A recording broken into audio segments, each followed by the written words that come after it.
I saw I'd broken his spirit instantly, that he was my bitch. I beat the shit out of this kid for the next 5 minutes. Needless to say, he never gave the drill sergeant another problem, and my life became so much better. Fuck, I don't even know what. Okay. So Buffalo Bill abducts Catherine Martin, a senator's daughter. Remember when we first met John McClane? Argyle picked him up from the plane and took him down the Nakatomi Tower at the Christmas party. And the terrorists were overzealous, but it was sweet when they killed Ellis. And with a little help from Alan, John McClane kicked ass. Welcome back to Shat the Movies, the podcast where we answer the question, were the movies we loved when we were growing up really that good? Have you ever caught yourself thinking, why don't they make movies like they used to? Can you still remember spending your Friday night searching for the perfect movie rental at Blockbuster Video? Do you know what Blockbuster Video is? If you answered yes, then this is the podcast for you. I'm one of your hosts, Gene Lyons, and alongside me are my co-host, Ash Poodley Poo Schlafly. Hi, y'all. And Big D Dick Ebert. Good evening.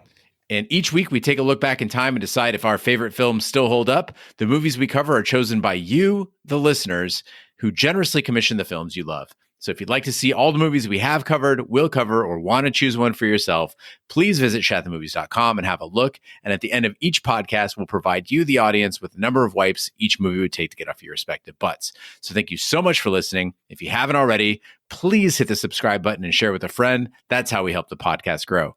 Additionally, you can subscribe to our sister podcast, Shat on TV, where we review TV series such as Westworld, Taboo, Game of Thrones, True Detective, and Watchmen, and we currently are doing American Gods on Stars. You can find all that information or past episodes at shatontv.com. And finally, if you'd like to hang out with us live all week long, you can follow and subscribe to our Twitch channel, shatthemovies.com/Twitch, where we play video games, host watch parties, and end each week with a Shappy Hour cocktail party Fridays at 9 p.m. Eastern.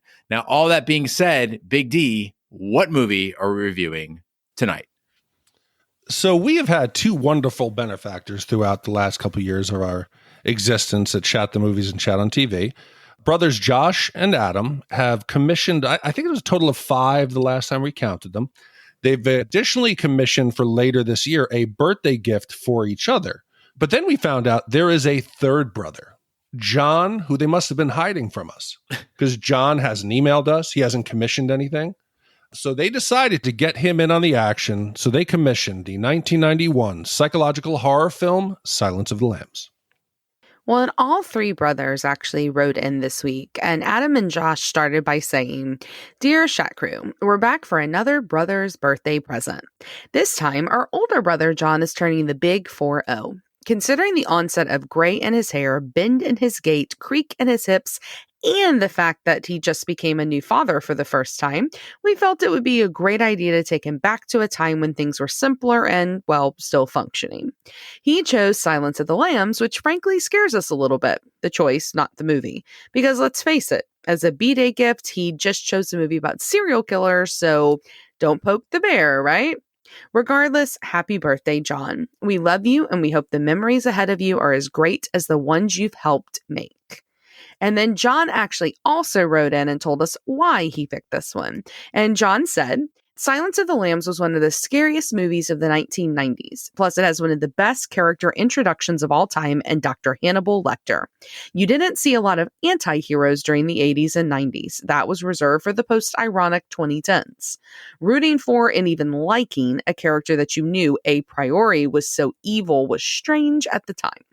I guess this is one of the main reasons I like this movie so much. It was one of the first instances when I saw the necessary equivocation of means to achieve ends and morality shades of gray displayed in a way that was accessible to my 11-year-old brain. Anyway, thanks for taking this commission and keep up the great work, John." Well, happy birthday, John. The Silence of the Lambs is a 1991 psychological horror film directed by Jonathan Demme and written by Ted Talley, adopted from Thomas Harris's 1988 novel. It grossed $272 million worldwide on a $19 million budget, becoming the 5th highest grossing film of 1991 worldwide. It became the 3rd film to win Academy Awards in all top 5 categories: Best Picture, Best Director, Best Actor, Best Actress, and Best Adapted Screenplay. It is also the only Best Picture winner widely considered a horror film and one of only 6 horror films to have been nominated in the category. The Silence of the Lambs is regularly cited by critics, film directors, and audiences as one of the greatest and most influential films. A sequel, Hannibal, was released in 2001, followed by the prequels Red Dragon in 2002 and Hannibal Rising in 2007. So Ash, Big D, we always ask the question, where were you and what are your memories of the movie we're reviewing tonight? Big D, we'll start with you. What do you remember about Silence of the Lambs? So one of the things that this podcast causes me to do is as we watch movies, I'm watching the movie, but I also think about where I was at that point. And it's made me come to some realizations that I embarrassed myself. When I started watching this, I remembered this came out right at the time I was starting college. And the whole CSI investigator, this was new. And I was like, holy shit, this could be me. This could be my career. So my freshman year, I actually took like 2 criminal justice classes, one on like forensics. It was so embarrassing now to think of, but I thought this could be a life of solving crimes. I want to be Starling. I want to get out there and, break down all the clues and the anagrams and everything. But needless to say, it didn't work out. There was even a job fair where the FBI was there talking. So me and my stoner friend went, hey, you guys, what are you looking for? Could you guys overlook some drug use? And the guy goes, could you pass a lie detector test? I was like, I don't know. So my dream died that day. This is the movie I didn't know I wanted to see. It's Big D as Clarice Starling. Can you imagine like his giant ass going down that tunnel and sitting down in a chair and then just being his like fucking jolly laid back self? Hey, what's up, Lecter? I would be in an elevator with a group of women just ogling me. Ash, how about you? Well, I saw this movie as a kid with my family, and I'll be honest, when I first saw it, it scared the shit out of me. This is yet another film that my family allowed me to see way earlier than they probably should have allowed me to see it, but it did set me down kind of this weird path of, like John, loving everything about Hannibal. I began to read all of the books. I saw all of the additional movies eventually, and I am obsessed with the Hannibal television series that was on a few years ago. And so this was very interesting for me. I usually watch these films with my husband when we review them, and he refused to watch this one because for him, Hannibal will always now be Mads Mikkelsen in the Hannibal show. And it has been very difficult for me when I was watching this to separate the two because I do love Mads as Hannibal so much. But it was kind of fun to return to the origination of this character in our world that we got to see on screen with Sir Anthony Hopkins. But I can't say that I won't reference some differences between the two as we go through this tonight. Well, I told you guys during the Dracula review about how I like to get naked in the sleeping bag during sleepovers. Oh, yeah. Mm-hmm. Well, that same guy, Troy, at his house, I found out that he and his parents all kind of fall asleep around 1 a.m. when I would sleep over. So I would plot out like movie heists, which is basically wait until everyone's asleep, then go down to the basement and then get on cable and watch movies that I'm not supposed to see, right? And so this and Basic Instinct, I had fucking targeted. So one night, they all went to sleep and I went down into the basement and I watched the two of them back to back. It was one of the fucking weirdest nights of my life and probably shaped my entire future. A little alone time in a silky sleeping bag with his teenage body and his hormones raging. I saw 2 beavers that night. Crazy. God. Big D, let's get to the trailer. You spook easily, Starling? Not yet, sir. He's past the others. The last cell. I'll be watching. You'll do fine. A killer is on the loose. Keeps them alive for 3 days. Then he shoots them, skins them, and dumps them. A rookie FBI agent is on his trail. He's got real physical strength, cautious, precise, and he's never impulsive. He'll never stop. But in order to track him down, she'll have to match wits. I'll help you catch him, Clary. Believe me, you don't want Hannibal Lecter inside your head. With the darkest of all minds. Just do your job, but never forget what he is. Oh, he's a monster. Pure psychopath. So rare to capture one alive. so close to the way you're going to catch him. Do you realize that? Oh, Clarice, your problem is you need to get more fun out of life. You told me you don't spook easily. You call this easy, sir? Lecter's missing hand arm. Man's a raving maniac. Who knows what he'll do?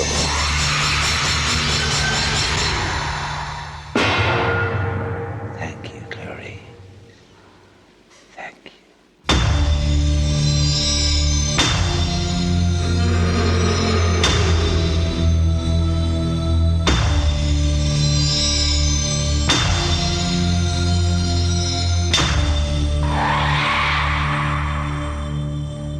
Clarice Starling is pulled from her FBI training by Jack Crawford of the Bureau's Behavioral Science Unit. He assigns her to interview Hannibal Lecter, a former psychiatrist and incarcerated cannibalistic serial killer, to aid in the pursuit of a serial killer named Buffalo Bill. Although initially pleasant, Lecter grows impatient with Starling's interviewing. As she is leaving, a prisoner named Miggs flicks semen at her. Lecter calls Starling back and tells her to seek out his old patient. That leads Starling to a storage facility where she discovers a jar containing a man's severed head. She returns to Lecter, who says the man is linked to Buffalo Bill. Lecter offers to profile Buffalo Bill on condition he be transferred. So in 2021, we are pretty obsessed with death and with serial killers. It's the big thing. And I think that we forget that 30 years ago, which first of all, let's all take a moment to let that sink in, that 1991 was 30 years ago. But at that time, when we were all still young, true crime wasn't as big of a thing. And I think this probably was what kind of started an obsession, but not necessarily with true crime in the way that like housewives are obsessed with true crime, but in the way that I love In Cold Blood. This actually is what inspired me to read Capote's In Cold Blood. I love shows like Mindhunter on Netflix. I already talked about Hannibal. I fall asleep to Forensic Files episodes. I'm that person. I love the original seasons of Criminal Minds. And so I think it is interesting to watch that today, in a world where we're just immersed in these stories, that this was actually a really novel thing back then. It's so weird for me, Ash, because on Instagram in particular, when I talk with friends of mine who I like went to high school with, or even people who are slightly younger, like women in their 30s and 40s, there's this obsession with the true crime genre. And even when they're like, oh, you do a podcast? I'm like, what is it about? I'm like, movies. I like true crime podcasts. I'm like, what the fuck? And so I looked into it because anytime I'm having like a fucking snobbish attitude towards something, I'm usually in the wrong. So I looked into it and I was like, well, is this a real thing?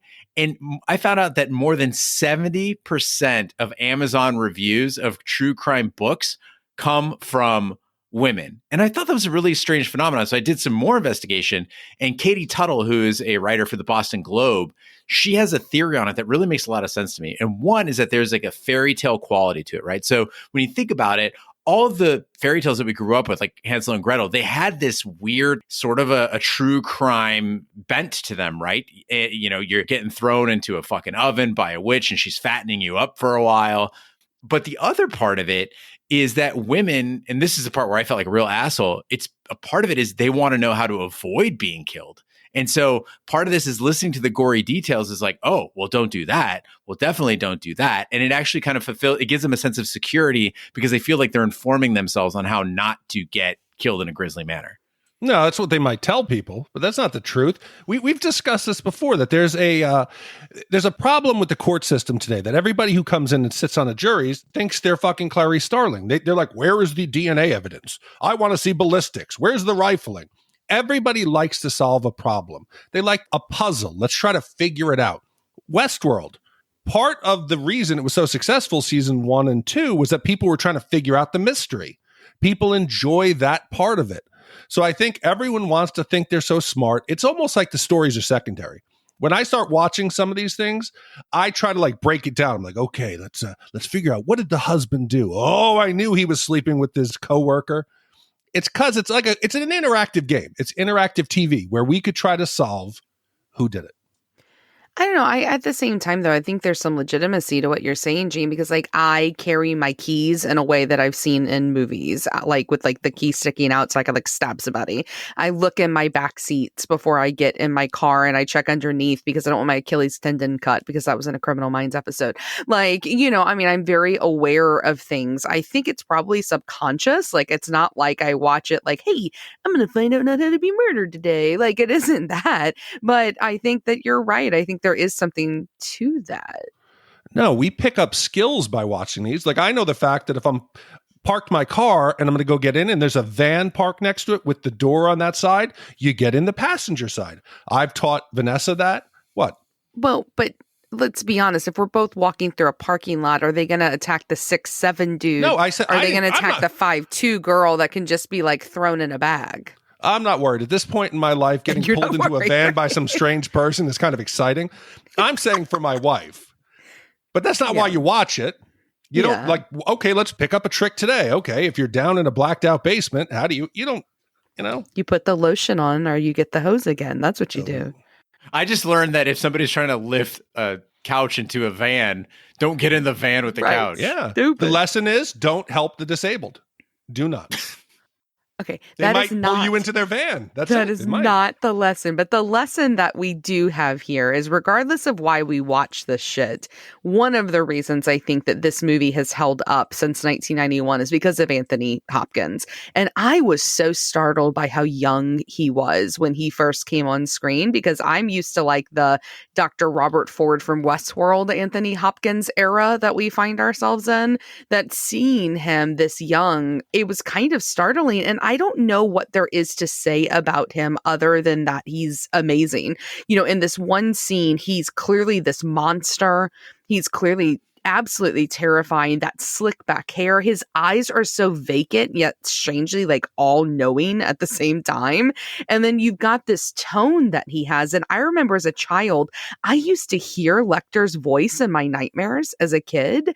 And I did some research about why it's so affecting. And he practiced for months getting this tone correct. And he wanted it to be an amalgam of Truman Capote, Katharine Hepburn, and Hal from 2001: A Space Odyssey. And it works. He's so menacing. And in that scene where Jodie Foster first comes in, he did a ton of ad-libbing that she was not prepped for, that he personally attacked her. She was very self-conscious about her accent, and he went right for that. And her reaction where she looks so startled, they kept that in the first take because she thought he genuinely just didn't like her and was being cruel. And all of that just works in that chemistry. I mean, Hopkins is scary. You're absolutely correct. I had the same thought. Anthony Hopkins has become like this cuddly, like almost godlike figure in our lives in a benevolent way. But here we get this young, like vicious Hopkins. And like you, Ash, when he came on screen, I like gasped. I was like, oh my God, he's so young. And this little Englishman, he's not a big guy. Even in this movie, they don't try to, it's not like those other movies where they try to shoot a guy and make him look huge. You can tell he's tiny, but he is more frightening than anyone we've covered in nearly 200 movies. And I got to say, this is acting. When he's just standing in the cell, his posture and he's still, and the way he moves is almost robotic. It hypnotizes you. And even though you don't know what he's capable of. I didn't need to see the picture of the nurse who had her face chewed off. Him just standing there, I'm like, I'm not going near him. Now, people will hail The Silence of the Lambs as some sort of a timeless masterpiece. And I do have to take a bit of an issue with that because there is some very early 90s vibes going on in this movie that I have to call out. So in the early 90s, Big D, kind of how you mentioned, the FBI was like considered like cool. Like people would go to DC and they'd come back with like FBI hats and sweatshirts and wear them around high school. Like that was like the coolest look. And like you, Big D, I even want to be a Fed for a while. And this movie's trying very hard to make the FBI look cool. Like it opens with Clarice, like, going down in Quantico and she's going down the trail and everybody's like sweaty and stuff. But it just looks silly because law enforcement is inherently uncool. It's a fucking uncool profession. Like it might be respectable. It might be honorable. There's nothing fucking cool about being a cop. And there was that scene where they're like training hand to hand. I fucking groaned. Why are they wearing headgear and boxing gloves to punch kick shields. And I wondered, like, is this just a federal government thing? Like, Big D, did the Army do stupid shit like this? Oh, I got to tell you, some hand-to-hand combat, it changed my life. When I joined the Army, I was older and I already graduated college. And in basic training, it's kind of like, it's a pool of sharks. Like, you got to find the pack. It's like I imagine you go into prison. You go into prison, you got to punch somebody the first day. You got to stand up. Otherwise you'll become the victim. I don't know that that's how prison works. I'm not too sure punching some guy. If you're listening to this and going to prison, I do not endorse Big D's advice. No, come on. You got to be hard. You got to. I have a friend who just got out of prison for 5 years, and we had this talk, and he said, yes, you have to stand up for yourself. So it's not like, hey, I'm going to go pick on you, but if somebody starts with you and you back down, he said, you'll mark yourself as prey. So when I joined, I was a little bit older, and I remember it was maybe a month or whatever into it. There was another big kid like I was, but this kid was a fucking problem. He was causing problems. He was causing fights. He wouldn't listen. So when we were doing pugil stick training, right before, I was the only one who could fight this kid, because this kid was another 6'5", big young dude from the city with an attitude. And the drill sergeant pulled me over and he goes, if you don't fucking take his head off right now, I will make your life miserable. And for that split second, I was like, holy shit, I'm like a fucking human, like a chicken in the cockfighting. If I don't hand this kid his ass, I know this drill sergeant's going to ride me. And I can remember the feeling. This kid thought he was hot shit. I caught him with the first hit to the head, and I saw his eyes turn. I saw I'd broken his spirit instantly, that he was my bitch. I beat the shit out of this kid for the next 5 minutes. Needless to say, he never gave the drill sergeant another problem, and my life became so much better. Fuck, I don't even know what. Okay. So Buffalo Bill abducts Catherine Martin, a senator's daughter, and Crawford authorizes Starling to offer Lecter a fake deal for his help. Lecter demands a quid pro quo from Starling, offering clues about Buffalo Bill in exchange for personal information. Starling tells Lecter about her father's murder when she was 10 years old. Chilton, who's in charge of Lecter, secretly records the conversation and reveals Starling's deceit before offering Lecter a different deal. Lecter agrees and is flown to Memphis, where he meets and torments Senator Martin, then gives her misleading information on Buffalo Bill, including the name Louis Friend. I watched this really interesting documentary recently. It was called Crazy, Not Insane. And it was all about different killers that suffer from multiple personality disorder. And the person that the documentary is about, she's this really famous psychologist, and she's interviewed many of the world's like most famous serial killers, including like Ted Bundy. And she kind of is addressing what you were talking about at the beginning, Gene, like, why is society so obsessed with murder? And she said something I thought was really profound with relationship to this, which is she said that we're always obsessed with the act of the murder, like the murder itself. How was it done? Did the person suffer? What do the crime scene photos look like? Rather than the reason behind the killing, like what makes somebody a killer. And I think that that's true. If you just look at like the coverage of like when Lacey Peterson went missing or the Casey Anthony crime, like we're always obsessed with the murder. And here in this movie, it kind of flips that. We don't get to see Buffalo Bill ever kill. We don't get to see him prepping for a kill. We don't get to see Lecter's victims. We see them apart from their crimes, and seeing who they are, that was so much more frightening and setting up both Buffalo Bill and Lecter as the bad guys than it would have been if we had just seen Lecter himself, ripping the face off of that nurse, like you said, Big D, or seeing Bill actually follow through and kill Catherine Martin. It's much scarier to see him prepping to do that rather than after the fact.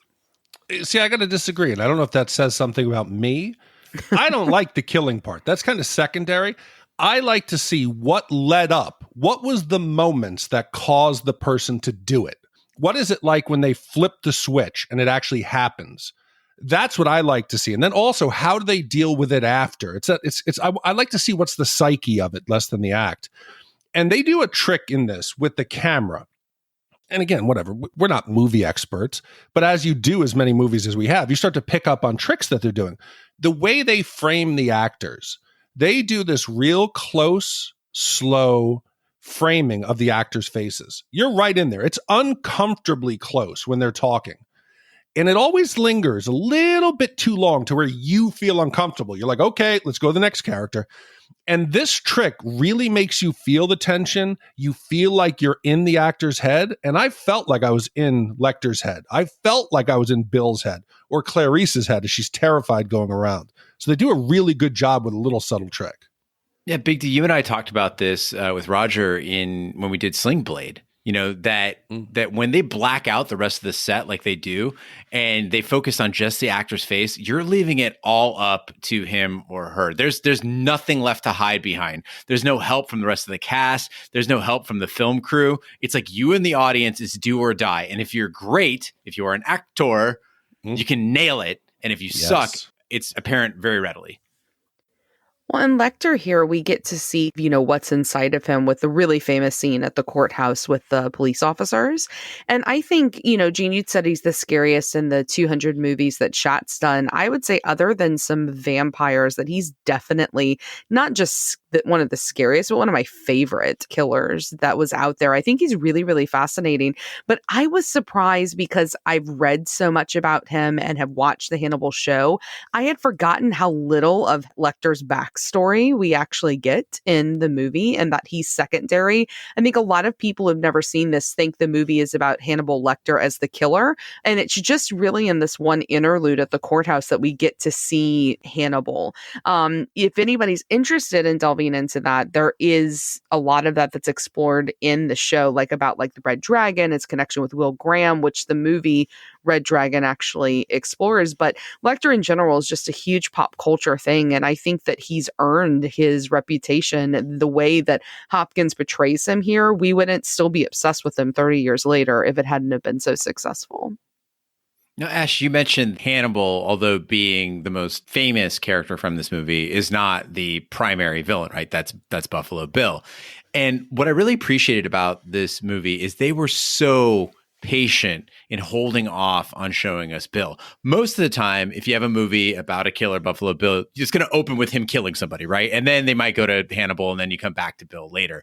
In this case, they waited, and as we shift to the Bill chapter of the story and we get that scene of Catherine driving in the car, the whole movie takes a turn there, and it really recharges you for the second half of the movie. And my favorite aspect is how they get in the viewer's head. You've got the decaying body at the morgue.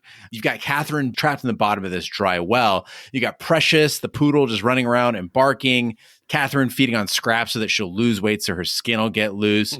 And then, of course, that scene where it pans up the well and you see the blood and the broken nails from the previous victims. You feel like you're in that hole, and you start thinking about how hopeless and horrible and miserable these victims felt. And that's just masterful movie making. But you did, Gene, also touch on key performances. Anthony Hopkins, killer, but Darla, the Bichon Frise, the dog, she was wonderful. She's one of the better canine performances that I can remember. It's subtle. You can see the emotional tie to Bill, but yet she is slightly disgusted. But then the draw and the lure of the bone is too much for her to overcome. She was great. And you may have recognized her. Pee-wee's Big Adventure, she was in Pink Poodle. Oh. Tom Hanks's Big, this was Queenie, the dog of the neighbor who has the heart attack and he loses the wig. So Darla had a great career. She finished it off in Batman Returns, where she played Ratty Poodle. And this was shortly before her death, where she died in Thousand Oaks, California at 17. So people just bend over backwards for the other human cast. I bowed down to Darla. I just appreciate, for anyone who cannot see our notes right now, that Big D included the appropriate phonetic pronunciation of the dog breed Darla is, and it is Bichon Frise. So I fucking said it right. I know. I appreciate it. I mean, you're responding to our critique last week about our research. We didn't want another Joss A. Bank situation here, so you had to make sure it was correct. Yeah. I respect it. Rahobo-M. See? Now, Big D, we kind of chuckled at that, but honestly, Darla played a very important role here, which is making Buffalo Bill kind of likable. And I hate how much I like him. Like his dog, his weird way of talking, his outfits, and even like the way he's built, it's kind of hot in a weird way. And you can tell that, you know, he's sitting there trying to combat Senator Martin's attempts to humanize her daughter by dehumanizing her. And he's struggling through that, you know, with that famous line, it puts the lotion on its skin or it gets the hose. Or just when he innocently asks Clarice, who is clearly a federal agent, was she a big fat girl? Like, so I was wondering, like, this guy, Ted Levine, like, what's he really like? So one of our listeners, Nick B, his wife has a coffee shop where Ted Levine goes all the time. And I was like, what's that like? He goes, I'll be honest, we can't see him as anything other than Buffalo Bill when he comes in. And he's not the nicest guy. He's super eco-friendly. So he walks in and he'll just say things like flat out, you shouldn't use plastic straws. Sometimes he leaves without paying. And this is my favorite part, is that staff members, when they see Ted Levine come in, they go to the back kitchen when he visits because he's so creepy, it makes them uncomfortable. Does he do things like, it doesn't use straws? What's amazing is he comes in with his wife, and I'm like, who is she and what is she all about? Well, no, I'm really glad that you said this because I was watching this and I actually, like, after the scene where we first get to know him and he's in like that great like floral kimono and he's got great fucking taste in music, right? So, you know, you got the whole goodbye horses scene, and I paused it and I went in to Tom and I said, shit. I said, Gene and I would totally hang out with this dude. Like, I mean, I don't support his extracurriculars. Like, please don't kill people. I don't want you to make a skin suit. But this dude's fucking cool. Like, I mean, I think I would totally I'd be his friend. No, you'd be his friend because he looks like fucking Steven Tyler from Aerosmith in that Ragdoll video in New Orleans, where he's got the shawl and he's kind of like doing the Mick Jagger, like the scarecrow. He doesn't look anything like Steven Tyler. Are you high? I swear, I'm gonna do a side by side. I'm not high. You're gonna be like, holy shit, that's Steven Tyler. Ragdoll, mama's little cutie. Come on, that's no, it's not that. I mean, Aerosmith is nothing like goodbye horses. Like, I mean, it's very chill. It's Steven Tyler. Fun fact: Q Lazarus, vocalist, is a woman. A lot of people think it's a dude. Oh, I actually knew that. Well, Starling deduces that Lewis' friend is an anagram of iron sulfide, fool's gold. She visits Lecter in a cell in a Tennessee courthouse and demands the truth. Lecter says all the information she needs is in the Buffalo Bill case file. Then he insists on continuing their quid pro quo. She recounts a traumatic incident of hearing spring lambs being slaughtered. And Lecter speculates that Starling hopes saving Catherine will end the recurring nightmares she has of lambs screaming. Lecter returns the Buffalo Bill case file to Starling as Chilton arrives and has the police escort her from the building. Later that evening, Lecter kills his guards, escapes from his cell, and disappears. I remembered the lamb scene that really stood out as like a distinct part of this film, as I think it does for a lot of people. And that scene held up just really beautifully, you guys. There's very few times on the pod where I'll remember something that I watched as a kid. I mean, Valley Girl is a perfect example last week. I had all these moments. I was like, wow, this doesn't feel the same. This scene felt the same watching it in 2021. I mean, Jodie Foster is so perfect in this scene. Anthony Hopkins is perfect. The way that she tells the story is perfect. And it's just really disturbing. And I know that what comes next is scary because it's violent and gory and whatever. But this right here, you know, with the retelling of the story and you seeing him break her down psychologically and knowing how insidious that is, I think it's one of the scariest parts of the film. Unfortunately, it's sandwiched by like laughable action. The action sequences in this movie are awful. Like, Anthony Hopkins can do a lot of things, but convincing me that he could solo kick two cops' asses is not one of them. That sequence was clumsy. There was bad fake blood. There was some baton twirling. Like, it wasn't even a believable attack. And then the police coming up through the hallway, they look like a parody of a police movie. Like, hup, hup, hup. It reminded me of like, you know, the Blues Brothers or something, as they were like swinging around the thing. Here's the thing, guys, is if I handcuffed someone to a cage and tried to beat him to death with a baton, it would take for fucking ever. People cover their head with the other arm. You know how hard it is to kill somebody that way? And then two cops? Come on. This might be the most wrong you've ever been on the podcast. I'd say a lot. It might not even be close. I could not disagree more. There is something to Lecter in the scene that I thought it was one of the best parts of the movie. He is swinging and he is taking the baton slowly over his head and coming down in these cool, long strokes. He is the conductor of an orchestra for the classical music that's playing in the background. Lecter is composed. He's calm. His heart rate's probably not going over 90. And he is just whipping and lashing this dude's face. It is fucking beautiful. Well, and I mean, he's a master. I mean, I think killing is his art, right? And he does it in a very calculated, slow way. And, the show Hannibal plays on this with the way that he cooks and how slowly and fastidious he is with these recipes. I think it's the same thing you're seeing here. All of it's calculated. And what's more frightening, a guy, like if I was killing somebody, I would be just like panicked and just just like murdering them as quick as I could. And instead, it's a lot scarier for him to be doing it in such a cool, calm, calculated way. And I have to say this too. I did think it was a little bumbly, right? The police officers. I did think it's a little bumbly. But at the same time, this is Hannibal fucking Lecter. They know who he is. They're terrified of him. They know what he's capable of. And I think especially like these city cops, these are not FBI agents. These are city cops that I think are really nervous. I would be nervous. Yeah, that's why it's correct. That's why it's real. It broke my heart in the Army. When I went to the 101st, I was like, yeah, it's going to be great. Everybody's fucking high speed. Everybody's proficient. And then I got fucking dickheads next to me shooting a 203 into the ground 30 feet in front of them. People aren't competent. Yes, special forces. Yes, SWAT. These are like regular local cops. What do you see these guys like they're in shape? You think these guys have been training other than running to the donut shop? No. My favorite part is when he's in the elevator. They don't go like fire a warning shot. They're like, just shoot him in the leg. I'm like, whoa, where was the warning shot? They're whispering. They never announce themselves, and then they shoot him in the fucking leg. Because he's Hannibal Lecter. What kind of police work is this? No, that's why it all works. And that's why the misdirection works. I'm telling you, because people aren't always Clarice. They're not sitting there like breaking it down their head. Regular people aren't like that.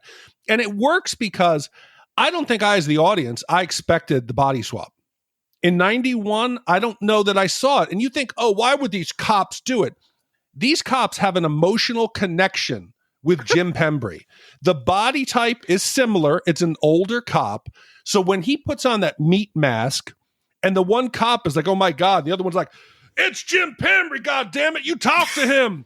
And he goes, Jim, you're doing a good job. You look real good, buddy. You look real good. The emotion are blinding these regular cops to the fact that, hey, this is Hannibal who's shamming us. And then you get him up on top of the elevator with the blood. It all works because not everybody's a super agent detective Clarice Starling. Well, speaking of super agent detective Clarice Starling, I've got another bone to pick with the Silence of the Lambs. And that is just the fucking clues. I couldn't help but laugh every time they brought up an anagram or showed the case file or the maps. You're telling me the highest level of mind games we get between a genius psychiatrist and an FBI behavioral prodigy is fucking word jumbles? This is like the cinematic equivalent of the Christopher Walken googly eyes skit on SNL. Every time they'd bring up like a map or something, I just start laughing. I'm trying to take the movie seriously. There's these huge color photos of the victims, like just like profile pictures. And then the map that she shows, those arrows and dots on the map are covering like 5 fucking square miles. The arrows weren't even sharp. I felt like there was just an intern on set. They're like, I don't know, make a fucking map. It was lazy, it was shitty, and it was insulting. Gene, do you remember how she does research? This is 1991. You had to go down into the basement and get their microfiche. There was no Google. There was no database and like forensic scientists who were doing psychological breakdowns and profiles. This shit, you went down and you started looking through hundreds of pieces of fucking newspaper articles. And it was not a science that it is today, is what I'm saying. Did they have pencils or highlighters? Oh, so you're talking about the aesthetics. You wanted someone to take time and do a beautiful, that arrow's not crisp enough, John. Go over there and fix it. Okay, get a ruler out, everybody. We can't take these reports. Your handwriting, I can't read it. Come on, these are cops. They're out there trying to save these victims. And they're looking at the wrong clue. Why aren't they going after the deadhead moths? That's the clue. When you see, hey, he's putting these in all the victims. They're not native to the U.S. All you got to do is go look at some of customs and try to see who's importing these. That's what they did, though. That's exactly afterwards. Okay. After. But isn't the first one they find is in the hick girl's mouth, and then they send Clarice to go investigate it with the creepy stranger dangers. Correct. They know that he's doing that. Somebody loved him. Somebody cared for him. They know this isn't just that somebody and does then his she hobby. follows it, and that's how she catches him. So she literally does what you asked. I'm asking, why didn't they do that right off? Because there was no moth in her throat. Did you take a class in college to become a CSI specialist? I took Introduction to Criminology because I needed an extra class. Well, I know more than you. I took human sexuality. I did to that too, yeah. But we didn't learn about deadhead moths. Well, Starling analyzes Lecter's annotations and deduces that Buffalo Bill knew his first victim, Frederica Bimmel. Starling travels to Frederica's hometown and discovers that both she and Buffalo Bill were tailors. At Frederica's home, she notices dress patterns identical to the patches of skin removed from the victims. She phones Crawford and says Buffalo Bill is making a suit with human skin. Crawford is already en route to make an arrest, having cross-referenced Lecter's notes with hospital archives and finding a man named Jamie Gum. Gum smuggled death's head moths into the U.S. and was refused a sex change operation, mistakenly believing he was transsexual. All right, Gene. So you've got your little issue with the maps. And this is where my issue comes in, is the fucking skin suits. Why do you need a skin suit? Why don't you just need a skin vagina? Like something you could fashion to like put around your waist and like tie to have the vagina. Like you don't need a full skin suit. Fashion a vagina and you're done. I think the real answer is that he's trying to make Frederica's dress like pattern it off of that dress. But my reason is that it's the key to my favorite getting dressed dance sequence in the history of Hollywood. So we talked about Goodbye Horses before. It's a perfect song. Buffalo Bill's little dance and his "Would you fuck me" line, that dick tuck, they're solid gold. Literally after watching this movie, I went back and just watched a music video of Goodbye Horses on YouTube with him dancing, and every time it did the it was Catherine in the hole whistling for Precious. It's amazing, and it spawned a 3-hour dance party in the living room. I don't think a skin vagina. I don't think that's what he wanted. He pictured a full suit. He would get dressed up. I imagine he's not going to leave the house, right? He's probably going to like just go around and pretend that this will solve his problem. So I think the full suit was a key thing to hide who he is. The skin vagina wouldn't do that. Then, okay, so scrap the vagina, right? So you're making a full suit, not just a vagina. Why the fuck is it so big? Like Buffalo Bill's maybe a size 2, maybe a size 4 in women's clothing. Why is he getting a size 12 skin suit? Like this is going to hang off of him. He's going to put it on. He's going to be so proud because it's done. And he's going to look like one of those people from The Biggest Loser that lost like 300 pounds, like in the span of like 3 weeks with a bunch of loose skin. It's not going to look right on him. I've always wondered why such a small man needs such a large skin suit. Because 1991, everything was baggy. No, it's all about the quality of the skin. It's a grunge skin suit? That's a grunge skin suit. Had a wallet chain. It's about the quality of the hide. Do you remember when he cuts her jacket off or her shirt off? He's admiring the skin. So he gets a bigger girl, so he's got some more skin to work with. He doesn't look like he's an expert seamstress, so you're going to lose some skin in building it. And then I think so towards the end, for extra material. Yeah, Gene, you used to wear leather pants, right? Still do, yeah. Okay. I imagine they start out a little tight, and then maybe you work into them, so they're really skin tight. How does it work? How would he condition? He's not wearing latex. He's wearing leather. But I'm saying Gene wears leather pants. It's the same thing. Skin, leather. It's going to react the same way. Yeah, it adjusts you a bit. Yeah, it's a little. You got to break it. There's a break it in period. Yeah. But that's the opposite. So then why wouldn't you get a smaller skin suit that you could break in? Why do you want a baggy ass skin suit? Yeah, the leather doesn't shrink to my body. Right, it's his some first floppy try. boobs. Like, I mean, it's just, I don't get it. I don't think it makes sense. But the other thing is that whether it makes sense or not, I mean, the whole thing of Bill being a quote unquote transsexual, which I know that that's not the proper terminology anymore, but in the movie's terms, transsexual, this is a big moment in the 90s. You had this, you had the Crying Game. I think we forget that there was like a little moment here where Hollywood was kind of obsessed with the idea of people that had what they believed to be gender dysmorphia. Yeah, I'm not saying you're wrong, but it's funny because in my notes I had the opposite where I was like, oh, they were actually sensitive to the fact that instead of saying transsexuals are maniacs and they're going to come and take your children and slice your body up, they were like skin vaginas. No, instead they were like, no, this is not normal behavior for a transsexual. They're not like violent, like heathens. Yep. They're normal people. I thought it was pretty responsible. The part that bothered me was when Starling went to Frederica's room, and I felt like I was in, again, like a bad Law & Order SVU episode.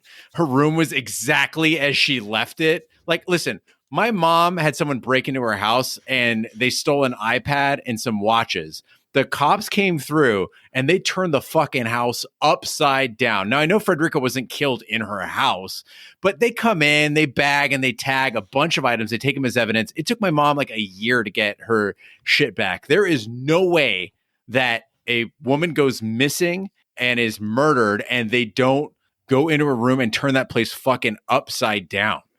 I think you're not taking into account the father. The father says, hey, the cops have all been out here. They've stopped coming. The father thinks the police are done with the case. The daughter was obviously the only thing he had. He's probably straightened her room up and made it the way she was.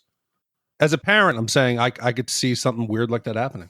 And then some lady shows up from the FBI and you're just like, yeah, go ahead. I'm going to go fuck off in the backyard. Have fun. You know what? You have a chance that somebody's going to take your cold case. You do it.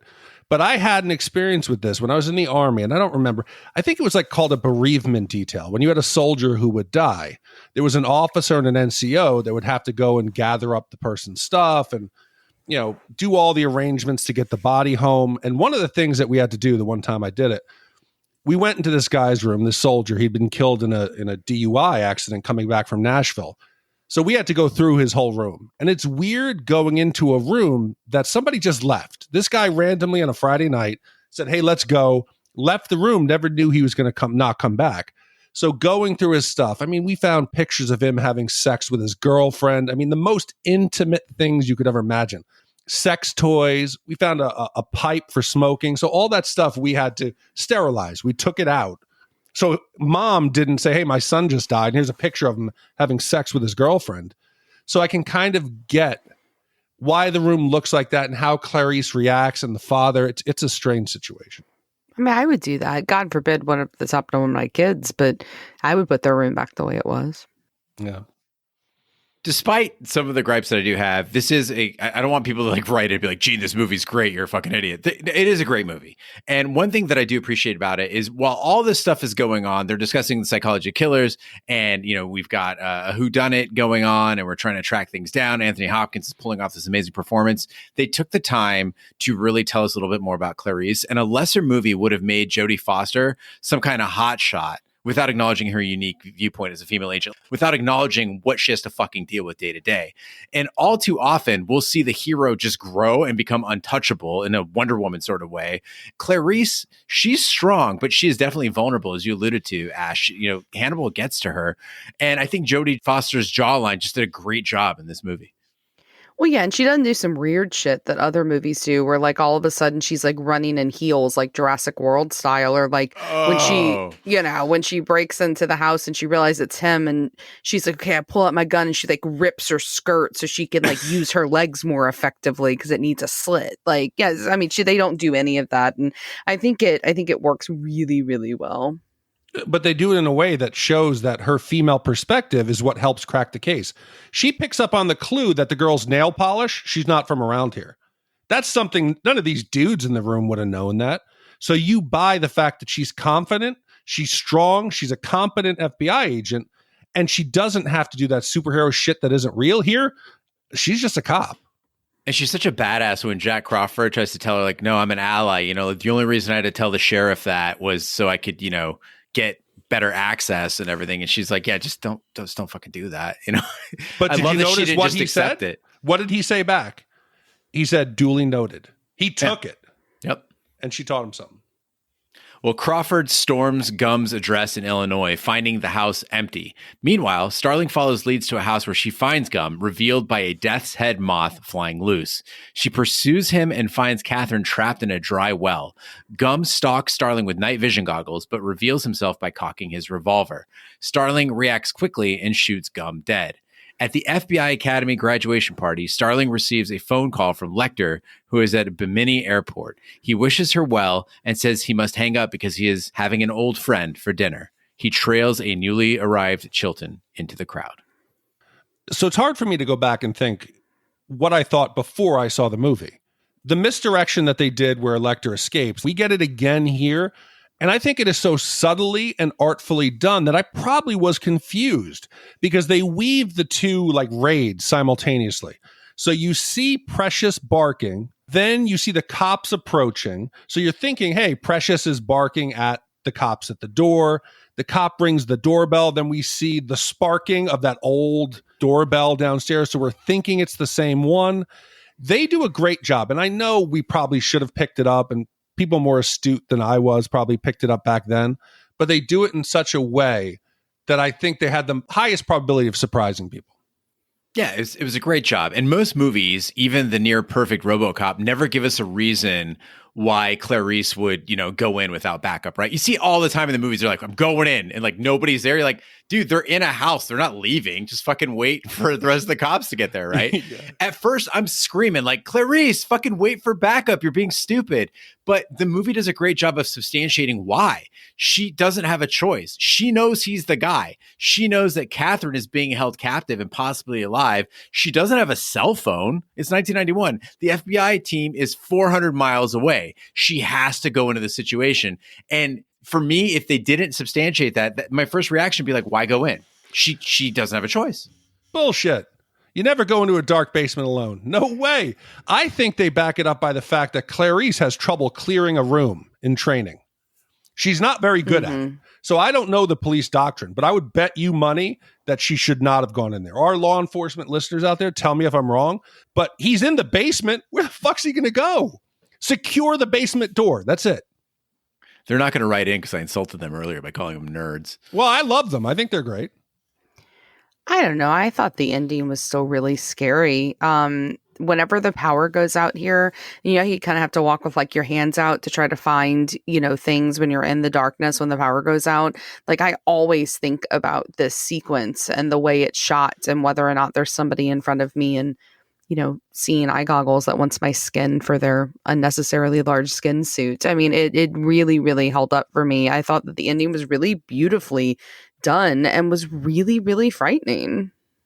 I was into it until the night vision goggles. It was a cool touch. Like I liked where it was going, but no trained agent in the FBI, even a trainee, like who hasn't even graduated yet, would bumblefuck their way through a room like this. Like Jodie Foster's just being silly. She got like one hand out, her pistol's like tucked into her. But you walk into a dark room, you know what you do?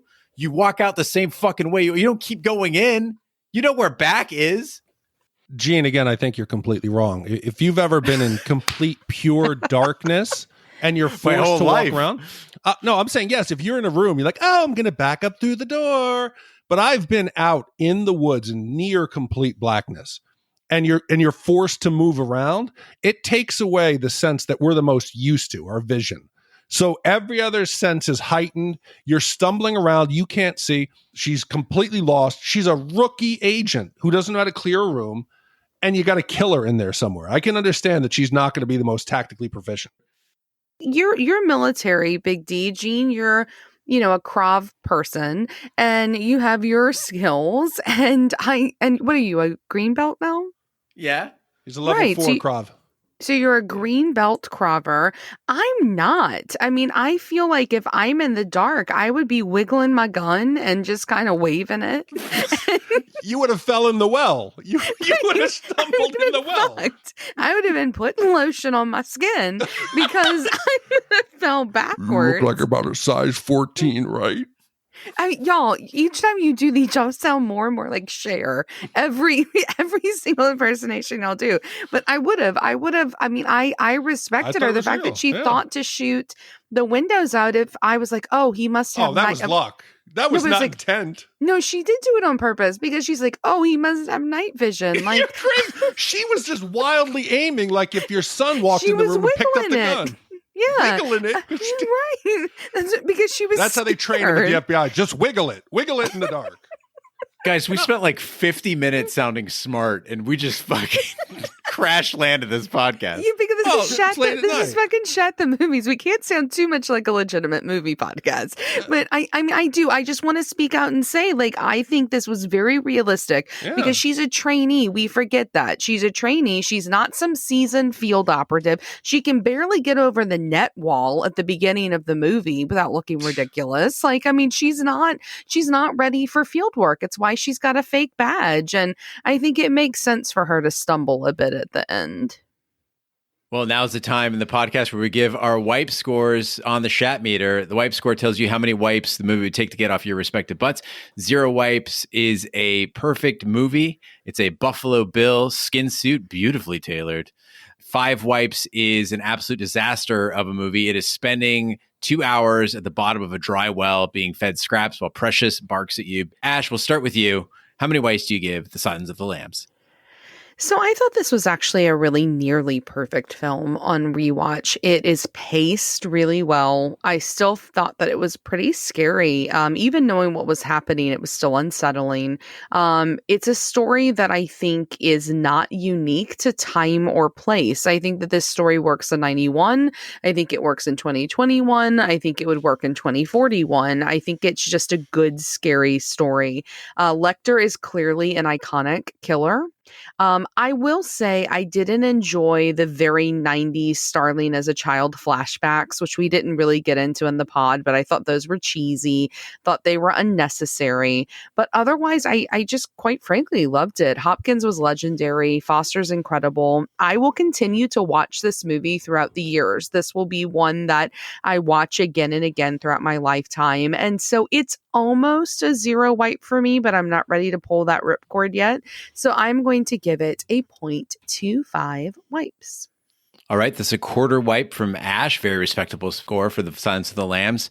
Ash, I love this movie. I love the characters. I love the story. I love the performances. I love the atmosphere. It is loads of fun. I agree with you. I will watch this movie anytime with anyone. It's scary. It's charming, but I can't say that it's perfect. There are some pretty big flaws for me. One is that the detective work feels like a bunch of hand waving. I just think anagrams are beneath these characters. The maps were just kind of silly and things just kind of fell into place perfectly. It felt a little too idealistic for me. And then, of course, the action sequences, they should have just been left out. It's not that they were like that they should have done them better. It's just that I don't need to see them. Much like you guys said with some of the attacks on people, you didn't need to see them. I didn't need to see Buffalo Bill kill. I didn't need to see Hannibal kill. They could have just left that part on the cutting room floor, and I think it would have been a better movie where it didn't take me out of the movie to see kind of some weak ass action scenes. So for me, I know it's going to be very unpopular, but it's a 1 wiper. This is a 0 wipe movie. This is why I go to the movies. This is why I rewatch movies. This is why I have a podcast about 80s and 90s movies that I watched growing up. Everything about this movie I love. It is a game changer. You had a horror movie win the Academy Award. This was something so different. Anthony Hopkins today, we're like, oh, you know, Westworld, Dr. Ford, he's got this gravitas. Back then, he was nothing. He wasn't even tied to this movie at first. It was originally Gene Hackman. But then Gene Hackman backed out after Red Dragon flopped. So Gene Hackman came into this. He wasn't Hannibal Lecter. This movie made him an iconic villain to this day. That mask he wears, that glass or plastic cell. You can't underrate that. Jodie Foster came off of The Accused. This was her next movie. So yes, she had some weight to her. But the cast, other than that, and Jonathan Demme being picked to direct it, it was unconventional. And it led to an Academy Award. Entertaining throughout. The way that they weave the stories together and the way they edit it, it made a majority of the audience feel like they're in on it. I agree, Gene, the anagrams and the maps, whatever. You got to dumb a story down slightly. This can't be Westworld where we're trying to decode what's in Bernard's head and timestamps. And it's too much. This was a fine balance of a scary thriller that established a genre and made us love getting into the head of the killer. It is a zero wipe movie. Wow. All right, so that's 0 wipes from Big D, a quarter wipe from Ash, and 1 wipe from me. That comes out to an average of 0.416 repeating wipes for The Silence of the Lambs. So, Gene, with a score of 0.41, that puts Silence of the Lambs up into the rarefied air of the top 15 movies that we've done on this podcast. It is now tied in the 14th spot with Predator. It is slightly better than Edward Scissorhands, The Shining, and Aliens, and it is slightly worse than Saving Private Ryan, The Cable Guy, and Terminator 2. Ooh, we're going to get some pushback on The Cable Guy. Again, we're talking minute. We're talking like fractions of a wipe. We're talking like the little piece of toilet paper that's stuck on the roll. That's the difference of what we're talking about. I've used that piece by itself before. It's an important piece. Yeah, but don't you use the aftba or aftba? The watering, where you wipe it with your hand and then you kind of water your hand. We're not supposed to talk about that. It's like Mormon underwear. We just don't. What would the wipe scale be in our Middle Eastern in Persia? Splashes? How many splashes? I give 5 splashes. I don't know. I feel like we are missing an opportunity here that like that show America's Got Talent, how they have the golden button. I feel like we need a sound effect that we get to play when we have a 0 wipe.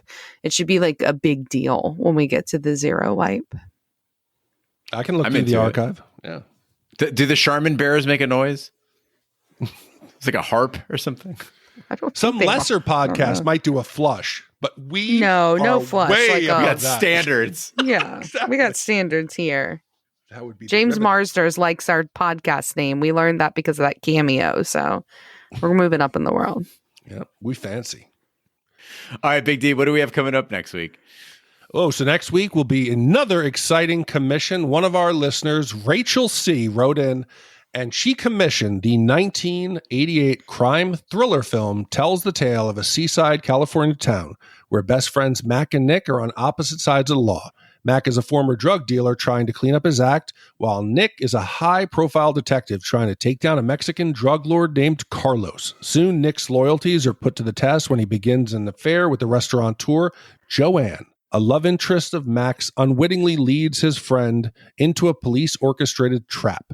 Commissioned by Rachel C., released in 1988. And this was another award-winning film, so we're on a roll. I have never seen this. Neither have I. I don't know. I feel like I've seen it. I can remember parts of it. I think it's got lots of saxophone music in it, I'm pretty sure. I feel like there's some sex scenes. I'm feeling like there's like a bed in the middle of like an open room, and there's like some beach. And giant fan off screen blowing the sheets around. Just sex like with the waves. I'll be disappointed if it's not. But thank you, Rachel. Yes, thank you, Rachel. Thank you, Adam. Thank you, Josh, for your commissions. Thank you to all the commissioners who have made this podcast possible. We really do appreciate it. Every time Big D updates us on the new commissions each week, I'm just like, holy shit, the generosity and the dedication of this audience is just mind-blowing. That concludes this week's episode of Shat the Movies. Be sure to follow us on social media and share with a friend. We're on Facebook, Twitter, Snapchat, and Instagram at Shat the Movies. You can email us, host@shatthemovies.com, or support the podcast by shopping our Amazon affiliate link, completing a free anonymous survey to help attract advertisers, buying our merch, or commissioning your own movie. Find all that information by visiting our website, shatthemovies.com. Also, please check out our sister podcast, Shat on TV, where we review TV series such as Lovecraft Country, Westworld, True Detective, Taboo, Game of Thrones, Watchmen, and American Gods. You can find all that information on our website, shatontv.com. Wherever fine podcasts can be found, including iTunes, Google Play, Stitcher, and YouTube. Be sure to subscribe, and if you stop by iTunes, please leave a 5-star review. That helps the podcast grow. On behalf of my co-hosts, Big D, Dick Ebert, Ash Lafley, and the King Bee, I'm Gene Lyons. Be sure to join us next week for the following movie. The federal government swears you're doing business in here. I'm not here or anywhere else, and you couldn't catch me if I was. Try the sand dabs. Well, what do you think? What do you think's going on here, Well, Nick? maybe there's something you don't want me to know about. How are we treating you this evening, Mr. McKusey? What is it, Nick? You need some chapstick or something? Because your lips keep getting stuck on your teeth. Or is that your idea of a smile? Let's not discuss my business or his business or your business, okay? But that leaves us with nothing to talk about. Well, your friend's not going to get away with what he's gotten away with for 15 years. My phones have funny little noises on them. You're setting me up, Nick. So if I asked you out, maybe you'd accept. Dating is not a criminal activity, Mr. McCusick. I think your profession has clouded your judgment here. I probably have to bust my friend if I'm going to do my job. And I hate that. You're a bad boy, Nick. You're a very bad boy. I didn't mean to hurt you. Just looking at you hurts more. You are in the wrong place at the wrong time. You lied to me. You wouldn't shoot me over money. Oh, that's a lot of money. What's it gonna be, Nick? Mel Gibson, Michelle Pfeiffer, Kurt Russell, Tequila Sunrise, Raul Julia, written and directed by Robert Towne.